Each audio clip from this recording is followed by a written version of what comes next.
Bismillahirrahmanirrahim. Assalamualaikum warahmatullahi wabarakatuh. Kembali lagi di segmen 30 hari berkisah. Kali ini kita akan membahas tentang Islamnya Abu Bakar dan Utsman bin Affan.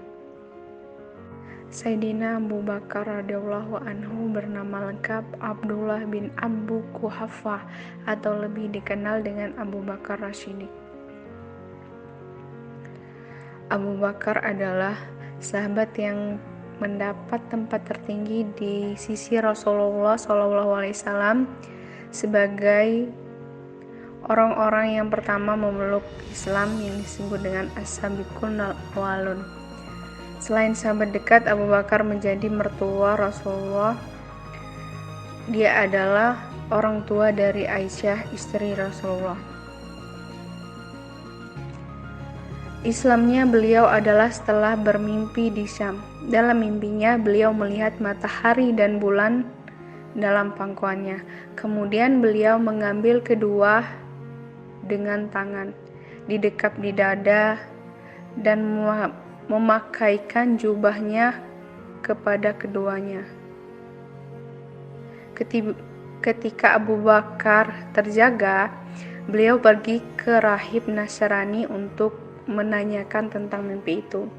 Beliau menceritakan mimpinya dan meminta tabir darinya. Sang rahib bertanya, "Engkau dari mana?"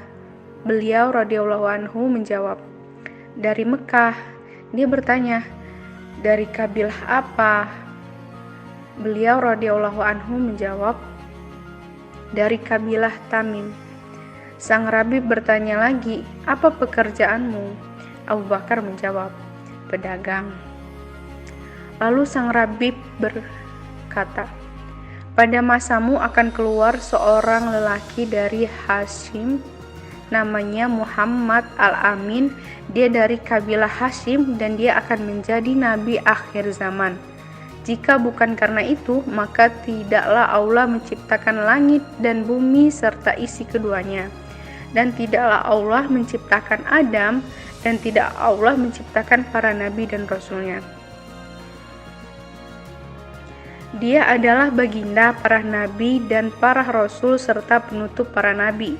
Dan engkau akan masuk dalam Islamnya.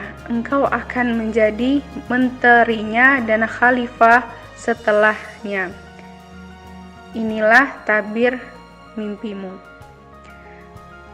Kemudian Rabib berkata, "Aku mendapati perangai dan sifatmu di Taurat, Injil, dan Zabur. Dan sesungguhnya aku telah masuk Islam baginya dan aku menyembunyikan keislamanku karena takut dari orang-orang Nasrani." Ketika Abu Bakar mendengar penjelasan tentang sifat Nabi SAW seperti itu dari Rabib, luluhlah hatinya dan rindu mengunjungi Nabi Muhammad SAW. Kemudian Abu Bakar kembali ke Mekah dan mencari Nabi Muhammad SAW dan akhirnya bertemu beliau. Abu Bakar menyukai Rasulullah SAW dan tidak sabar walaupun sesaat memandang wajah beliau. Beliau setelah sekian lama, suatu hari Rasulullah SAW berkata kepada Abu Bakar radhiyallahu anhu, "Wahai Abu Bakar, setiap hari engkau datang kepadaku dan duduk bersamaku, mengapa engkau tidak masuk Islam?"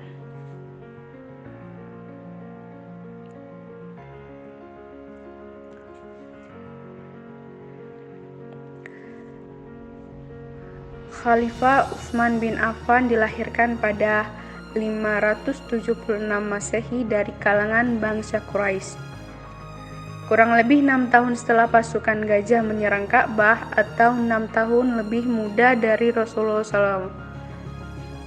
Ia dilahirkan dengan nama Utsman bin Affan bin Abi al-Hashi bin Umayyah bin Abdul al-Manaf. Khalifah Utsman pertama kali memeluk Islam pada usia 30 tahun setelah menerima ajakan dari Abu Bakar Rashidik. Sesaat setelah masuk Islam, Utsman bin Affan sempat mendapat siksaan dari pamannya. Hakam bin Abil As. Kemudian karena tidak setuju dengan keputusan tersebut. Namun, walau demikian Utsman bin Affan tetap tangguh pada pendiriannya untuk menegakkan agama Islam dalam dirinya.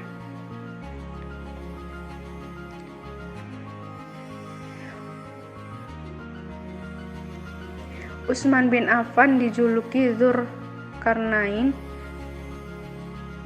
karena ia menikahi dua putri Rasulullah, yaitu Ruqayyah dan Ummu Kalsum. Khalifah Utsman menikahi putri Rasulullah secara berturut setelah istri pertama meninggal. Khalifah Utsman bin Affan berhijrah bersama istrinya ke Abyssinia dan termasuk muhajir pertama yang pergi ke Yathrib. Utsman bin Affan dikenal sebagai orang yang sangat soleh dan selalu siap memberi jiwa raganya untuk kepentingan Islam. Siang hari dia gunakan untuk berpuasa dan malam harinya ia gunakan untuk sholat, serta setiap saat selalu membaca Al-Quran.